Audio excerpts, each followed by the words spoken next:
Wakil Wali Kota Palembang Fitriyanti Agustindah, Senin 11 Oktober 2021, meninjau infrastruktur yang ada di kawasan Kecamatan Seberang Ulu 1 yang dilaporkan oleh warga. Lokasi pertama di Kelurahan Satu Ulu di Lorong Amanat.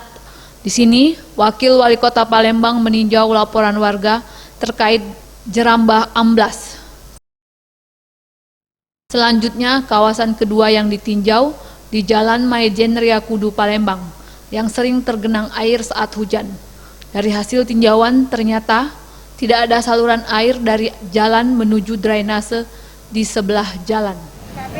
Tapi sebenarnya pada saat kita masuk ke lorong amanat tadi sudah terlihat kondisi jalan memang sudah sangat memprihatinkan, dan ini sudah dibangun dari tahun mungkin 90-an. Jadi sudah sepantasnya untuk segera kita sampaikan kepada dinas terkait, atau nanti kita masukkan ke dalam e-planning untuk kita masukkan dalam rencana tata kota kita ke depan untuk dibangunkan. Nah, sekarang kita ada di Jalan Riyakudu, yang memang sudah menjadi kebiasaan jadi banjir.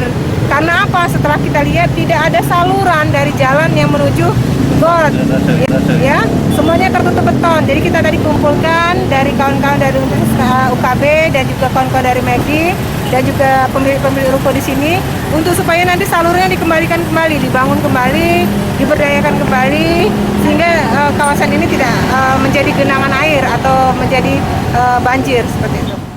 Terkait hal ini, Camat Seberang Ulu 1 Palembang, Muhtiar Hijrun mengatakan pemerintah kota akan menyurati ruko dan tempat usaha yang berada di kawasan ini untuk membuat pipa atau siring agar membuat air di jalan dapat menuju drainase.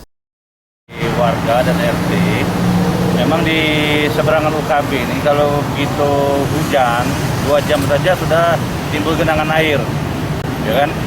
Nah, rukonya memang jalan lebih rendah posisinya dan akses menuju drainase yang di 2 meter sebelah kirinya ini sudah tertutup oleh jalan-jalan menuju ruko.